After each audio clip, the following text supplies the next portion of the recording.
Now there are multiple schools of realism. This is a very important concept. Realist school. Within realist school, there are multiple schools within realism.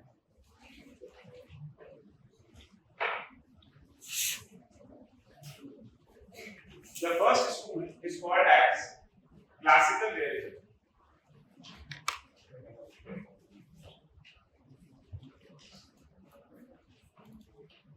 Classical Realism. Yes. Classical Realism. Okay.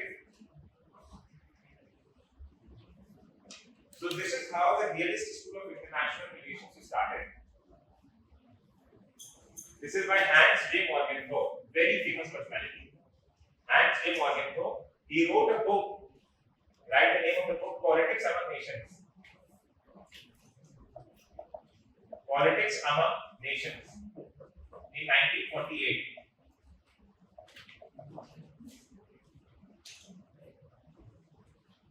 Politics Among Nations in 1948, written by Hans J. Morgenthau. Classical Realism.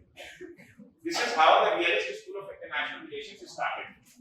Now he was inspired by Machiavelli's Prince and Thucydides's History of Peloponnesian War. Both the books we discussed yesterday and even today we will discuss them briefly. But he gave the theory of classical realism for the first time in 1948. And what he said is that countries are like human beings. Reflection of self-centric human nature. He said that states are like human beings. Just as human beings are highly selfish, self-centered, they only think about their own interest. In the same fashion, countries are also self-centered, selfish, and they only think about their own interest. This is classical theory of realism. So his assumption is this. The assumption of classical theory is this. Self-centric human nature of man. He argued that because human beings are self-centered and selfish, in the same fashion, states or countries are also self-centered and selfish. He was critiqued by another school. He was critiqued by another school known as structural realism that came just after this. Structural realism. So you have understood classical realism. Now Morgenthau gave 6 principles of classical realism. 6 principles of classical realism. What are these principles? The first principle is this, that states reflect human nature. States reflect human nature. States reflect human nature. Second, national interest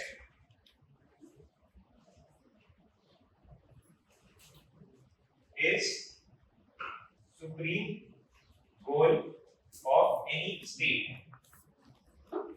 National interest is supreme goal for any state. National interest is the supreme goal of any state. Number third, states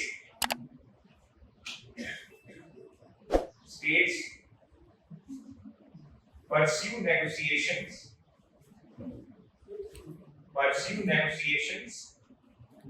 only to expand power. States pursue negotiations only to expand power. States pursue negotiations only to expand power. One of the pointers, the saying that we have written in previous slide, write it down. Pragmatism is the supreme ethics of politics. Pragmatism is the supreme ethics of politics. And the fifth point is, again the same point that we have written in previous slide, there are no permanent friends and enemies in international politics. There are no permanent friends and enemies in international politics. And that is 6th point. States pursue negotiation in international organization. States pursue negotiations in international organizations. States pursue negotiations in international organizations only till it satisfies their national interest. Only till it satisfies their national interest. Then there is a second school. So when the classical realist school came, this was given by Morgan. The essential argument was that states behave like human beings. The essential argument was that states behave like human beings. But this view was countered. There was another person named as Kenneth Waltz. Kenneth Waltz. There is no permanent filter. K-E-N-N-E-T-H. Kenneth. K-E-N-N-E-T-H. W-A-L-T-Z. Kenneth Waltz. He wrote a book known as Theory of International Politics.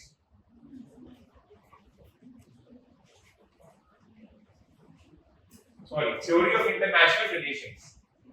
He wrote a book named as Theory of International Relations. Kenneth Waltz. And he gave the famous structural realist theory. Structural realist theory. As a counter to the classical realist theory, this was the first school of realism, gave a major counter of the structural realist school by Kenneth Waltz in his work Theory of International Relations.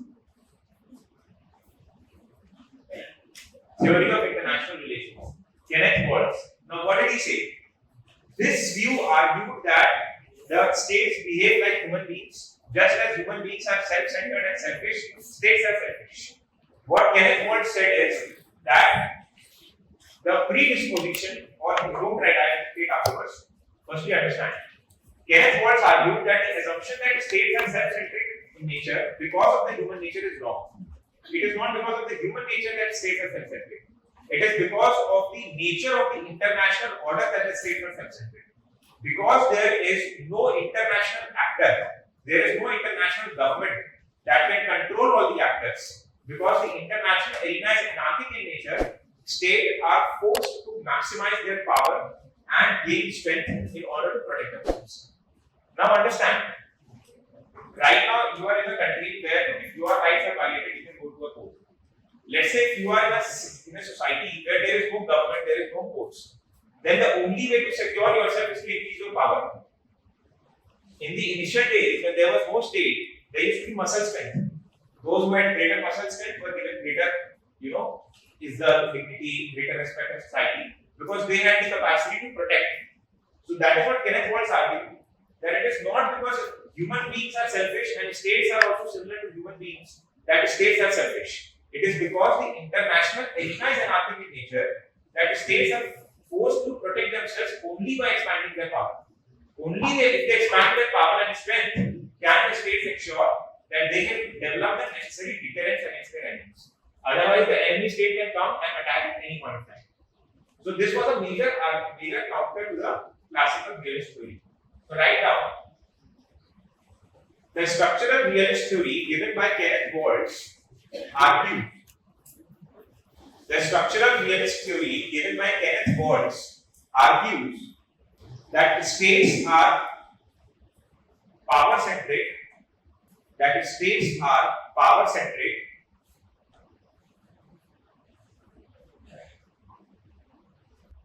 That states are power-centric not because of the self-centric human nature.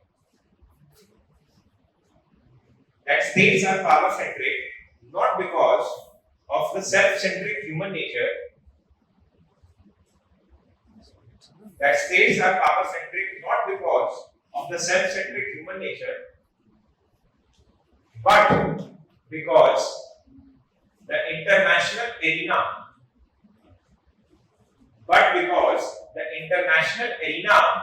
is anarchic. The international arena is anarchic in nature,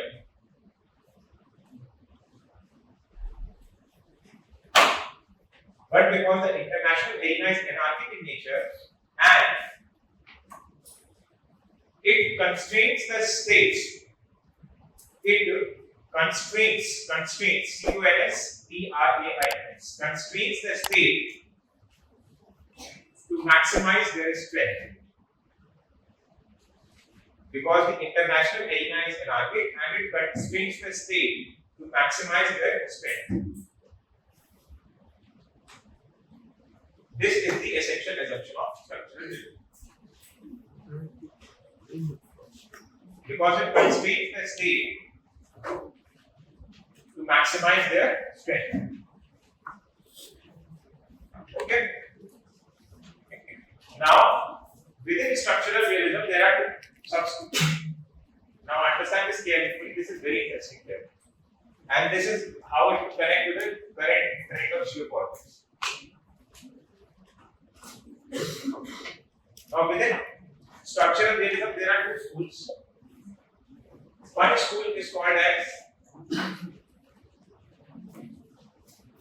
the first school is called as defensive realism, and the second school is called as offensive realism. The school of defensive realism was given by Kenneth Waltz, and the school of offensive realism was given by John Mearsheimer. These are very, very important scholars of international relations. Kenneth Waltz and John Mearsheimer. Mearsheimer, in fact, Mr. Mearsheimer is alive even today, and he gives, if you get time on internet, go and search of his speeches. John Mearsheimer, very incisive views on international arena, power politics, global geopolitics, very incisive views. John Mearsheimer. In fact, his views on China are so important. Like, we used to quote them in our answers. Optional. But here we don't have to point that we can. Those who are optional as I would study them in much more detail. So there are two schools. One is defensive realism, the other is offensive realism. Now let me explain to you what is both of these schools. The school of defensive realism argues for security maximization, and the school of offensive realism argues for power maximization. Now, what is the difference between the two? Defensive realism or security maximization argues that the states tend to maximize their security. The ultimate aim is expansion of security. If the states are secure, once the states have ensured that they are secure, they will stop councils. They will stop expanding their powers. Let's take the case of India. Now, pay very close attention to this. Currently, India, I think 2% of GDP we spend on our defense. 2% of GDP is even less than 2%. While various scholars argue that India should spend 5% of GDP on defense. Okay? It is somewhat around 100 billion, $90 billion, 86 billion to be precise. But the argument is not that. The argument is that India is criticized to underspend on defense, despite the fact that we face security challenges on our borders. Why does this happen? Because even if we are spending 2% of our GDP, we are creating the necessary deterrence. We are developing our personnel in a way that countries like Pakistan and China can be deterred from attacking us. You know, yesterday we discussed porcupine strategy. If it is the case that let's say China has 100 personnel, India has 50 personnel, even then China will not attack India because attacking India would cost China so much that China would not want to incur that cost. This is called as deterrence. So deterrence leads to security. So what Kenneth Waltz argues is that countries need not acquire power continuously, one after the other. The countries should acquire power only till the extent that it ensures their security. If the power acquisition has led to enough security maximization, that's it. The country need not acquire more power. But there is a more radical view that is given by John Mearsheimer. Mearsheimer argues that offense is the best defense. Keep on acquiring power. The acquisition of power should never stop. Even if you are the most powerful country in the world, keep on acquiring power. There should be no end to acquisition of power. He calls for power maximization. So this is called as defensive realism. The aim is to defend us from external threats, and therefore we should acquire only that much power that our security is protected. Whereas in case of offensive realism, our aim is not just to defend ourselves. Our aim is global hegemony. Our aim is global hegemony. We want to control the entire world. This is what the ideology of John Mearsheimer is. That the states think not in terms of only maintaining their security. The states think in terms of having hegemony over world affairs, preponderant power over world affairs. And therefore, for United States, Mearsheimer argues that US should follow offensive realism because US is destined to be a global superpower. If you want to be a superpower, be this. If you want to be a subsidiary power, be this. So now write down defensive realism, security maximization. The school of defensive realism. See, don't write it down. When I say the school of defensive realism, we have already given the heading defensive realism, so write the school of DR, so that you can write fast. The school of DR argues that the countries maximize their power. The school of DR argues that the countries maximize their power. That the countries maximize their power only till the extent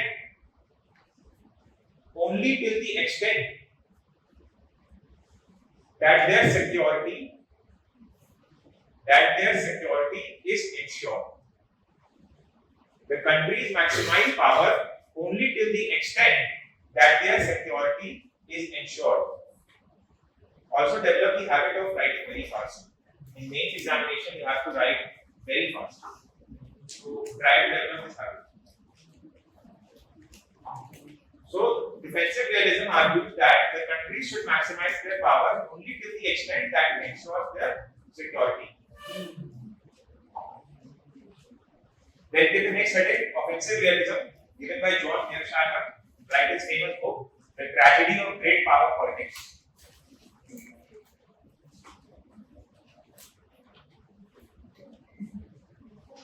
Tragedy of Great Power Politics.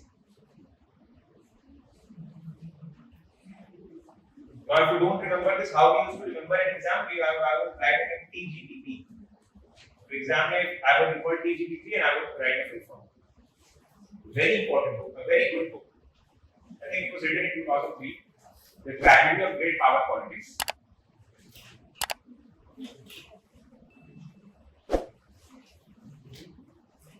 Offensive realism, John Mearsheimer. Write the spelling correctly, Mearsheimer.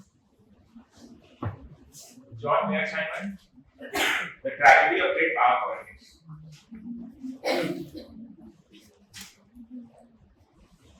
According to the school of offensive realism, or OR, according to the school of offensive realism, the countries tend to maximize power. The countries tend to maximize power.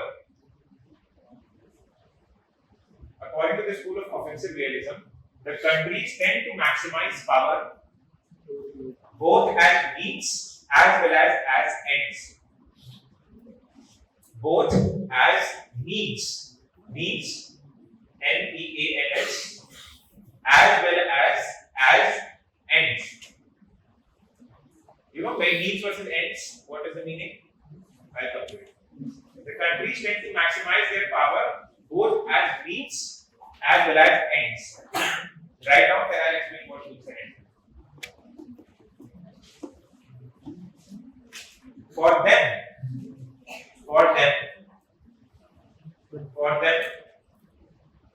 offense is the best defense.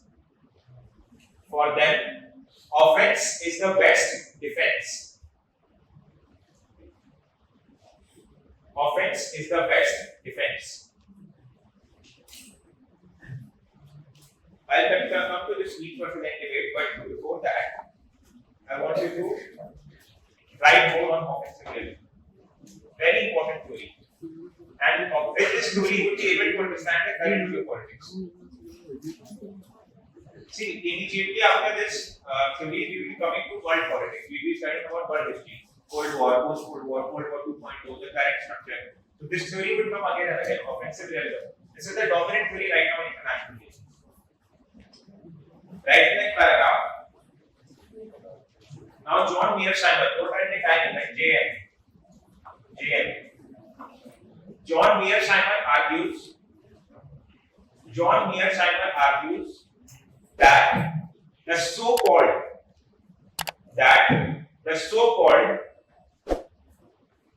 John Mearsheimer argues that the so-called peaceful rise of China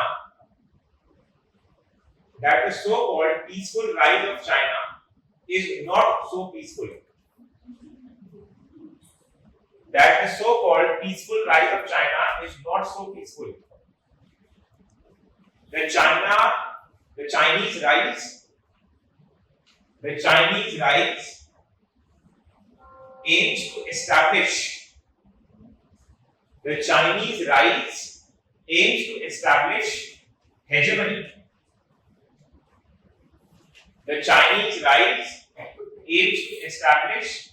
Hegemony.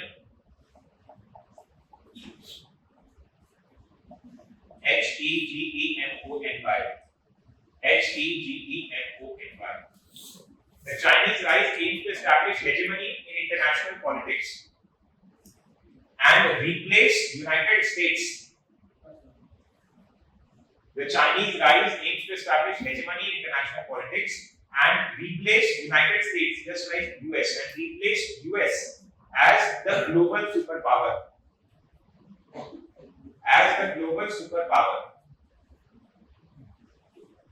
Replace US as the global superpower.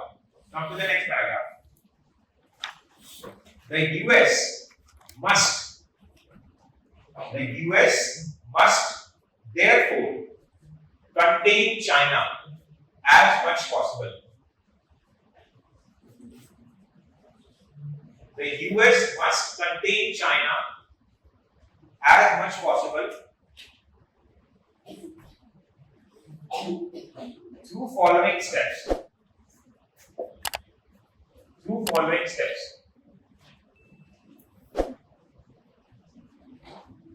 The US must contain China through following steps. Now I am writing 3 steps.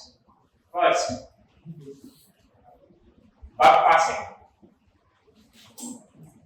Now these are a little confusing words. I'll explain that. Buck passing. Wait and lead.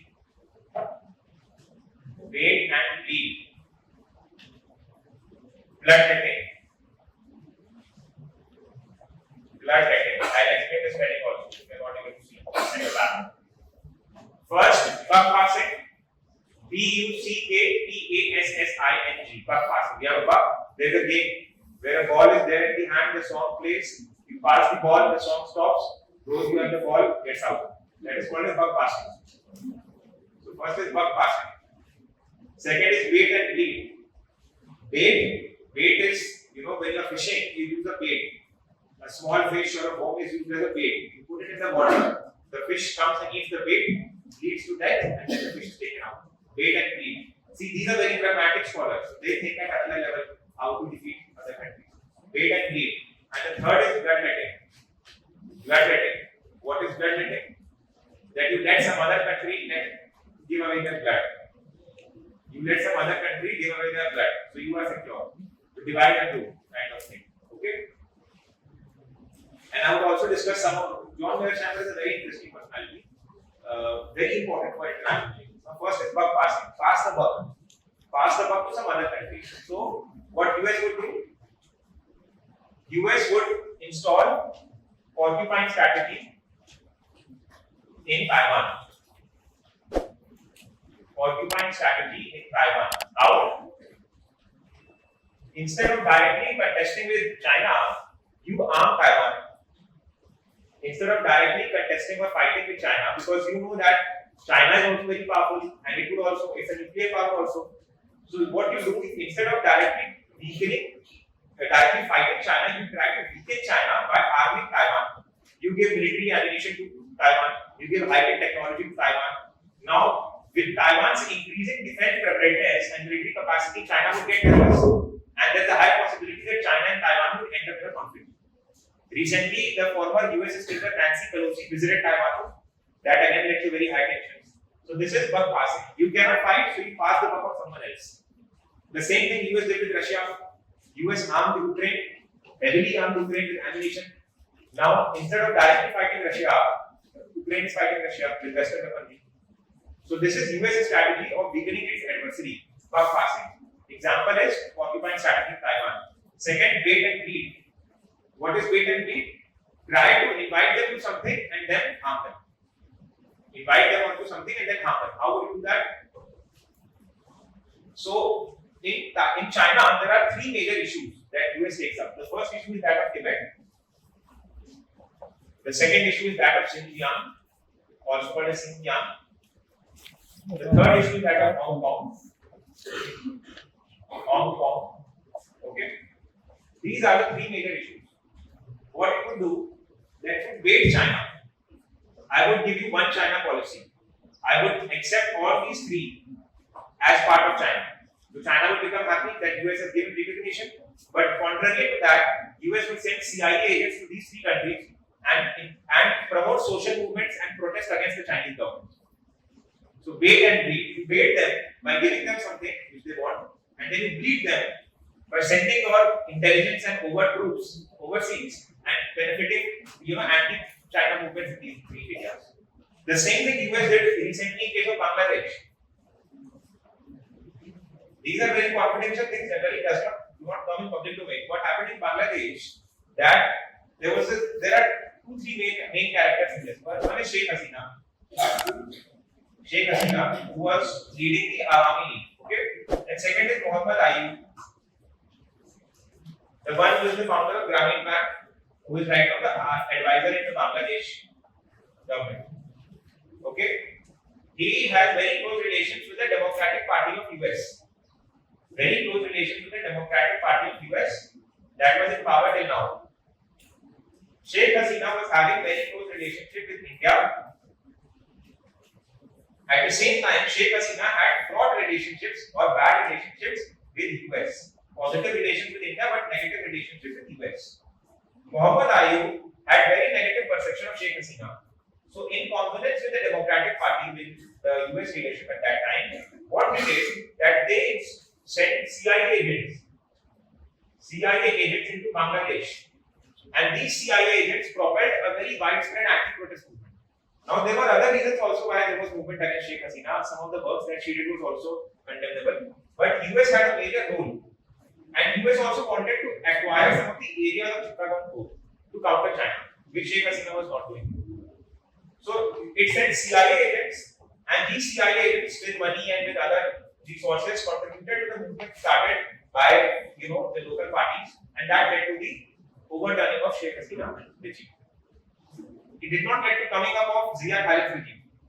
It led to martial rule and then Muhammad Ayub becoming Muhammad Yunus becoming the chief advisor of the Bangladeshi government. So the same policy used by US here also. US has used this policy almost everywhere in all the countries. There was a widespread fear when Indira Gandhi was the Prime Minister that US wanted to replace her as the Prime Minister and bring military rule in India. Because the Indian government was very pro-Soviet. We read about Treaty of Peace, Friendship and Cooperation with Soviet Union. So there was widespread fear in the Indian government that US wants to replace Indira Gandhi and install a puppet military regime that would be close to the United States. And Sam Manekshaw was considered as the main person whom Indira Gandhi actually feared that US might use to wage a coup against her. So actually there is an incident which General Manekshaw himself has described in the interview that I met the Prime Minister. The Prime Minister called me and I went to her room and she came very close to me and I said and said to me that Sam, they say that you want to replace me. You want to wage a coup against me. Is it true? So Sam Manekshaw, as witty as he was, said, "Madam, what do you think? What is your opinion?" So Indira Gandhi said, "You cannot do it." So he said, "Oh ma'am, is it I cannot do it or I should not do it?" Sam Manekshaw, as he was as witty as. So she says, "No, I know, you should not do it." Then he said that these all reports are rubbish. I would never do that to my country. You run politics till you allow me to run my army.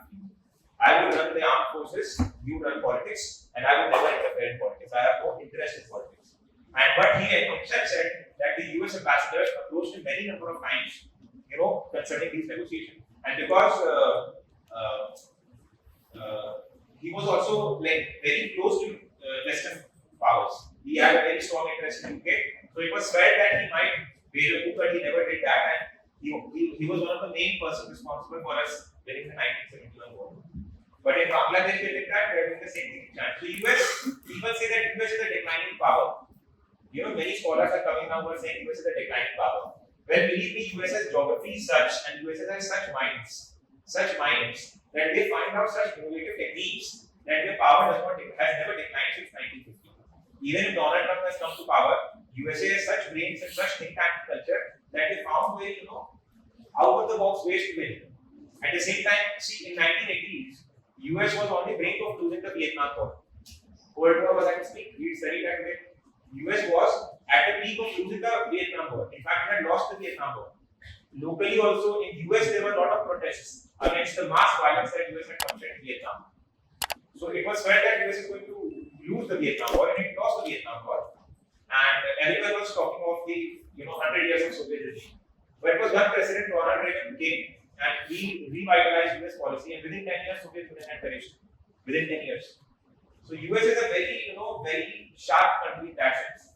A lot to learn from the United States. These strategies, somewhere a very strong strategic culture is there in the United States. The third is bloodletting. Bloodletting is letting someone else, give away their blood so that you can win. So what US is doing is with respect to India, that we would focus on the rise of India. India's rise in Asia would automatically lead to deepening the rise of China. And if there is a conflict in future, that would be between India and China and not between US and China. So what would happen in future? A conflict would be there between India and China. India would be bloodletted, India's blood would flow, India would get defeated or whatever would happen, that's secondary. US would support India in that, but US would not fight the war. Eventually China would get defeated because of the war and US would remain a superpower. So this is the US strategy of containing China. Bug passing, pass the bug on Taiwan, wait and bleed, give them something and then beat them. Bloodletting, let someone else give away their blood in your place. You do not fight a direct confrontation, let India fight a confrontation in your place, and both would fight. Whosoever wins, we would remain a superpower. That is immaterial moves. Because if there is a war, if China fights a war, irrespective of whether it wins or loses, US would continue to remain the superpower and China would get beaten. So these are the three policies that where China prescribes for the United States to contain China. Bug passing, wait and bleed, bloodletting. Very important. In fact, there is a very famous statement. This was by Jack Sullivan. So Jack Sullivan was a national security advisor. Jack Sullivan. Under the Biden government, he was the national security advisor. Jack Sullivan. You would have seen it. He came to India also many times, to China also. So Jack Sullivan, very egoistically once said that the United States does not lose a war. The United States loses interest. It does not lose a war. It loses interest. So take the example of Afghanistan. They went into Afghanistan in 2000. After the 9/11, they went into Afghanistan in 2003 in the name of the global war on terror. The US went into Afghanistan in 2003 in the name of global war on terror. They, removed the Taliban regime there and they installed a democratic regime under the, I'm forgetting the name of the prime minister, but they installed a democratic regime in Afghanistan. Now, when in 2015-16, when they saw that they are not able to control the Taliban is gaining footholds across the Afghan mainland, and it's very difficult for them to control the Taliban. Instead of accepting their defeat, they vacated Afghanistan. They lost interest in Afghanistan, and now Afghanistan is lurking in air. No one asks about Afghanistan in question. So that is what USS policy. They do not lose a war, they lose an interest. If they see they lose a war, they would just leave the battlefield and they would go. Because they are not in direct confrontation, there would be no shame also. Very strategic country. Now, so this was about, we have studied classical realism, we have studied about structural realism. The third is neoclassical realism. Neoclassical realism. This is given by Farid Zakaria. Again, he's there and you can listen to him on YouTube. Very incisive scholar of international relations. Farid Zakaria. Very incisive. I mean, if possible, listen to all of his lectures. I do not miss even a single lecture of Farid Zakaria on YouTube. So, very incisive. And same as John Mearsheimer. These two are not alive anymore, but John Mearsheimer and Farid Zakaria, very incisive. If you have interest in global politics and power and all that, these two people you should definitely listen to. Farid Zakaria, John Mearsheimer. Farid Zakaria gave the neoclassical realist theory. Very simple theory. Very simple theory. Neoclassical realist theory argues right now. Neoclassical realist theory argues that there are multiple factors that determine the power-centric nature of state. That there are multiple factors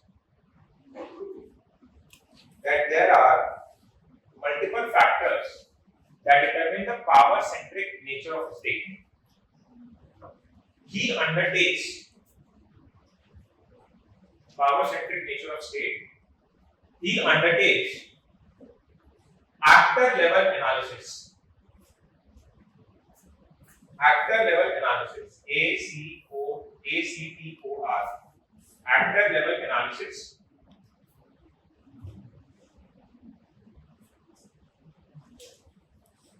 In international relations. Simply write in IR. Now see the difference. This undertakes human nature. Classical theory undertakes human nature. Structural theory talks about world structure. World structure. And this theory talks about actors. Now understand the difference between the three. The first theory says that international relations is self-centric and states aim to pursue power because states are like human beings, and because human nature is self-centric, so are the states. Very simple. This theory argues that because the international structure is anarchic in nature, the states are constrained to acquire power. Very simple.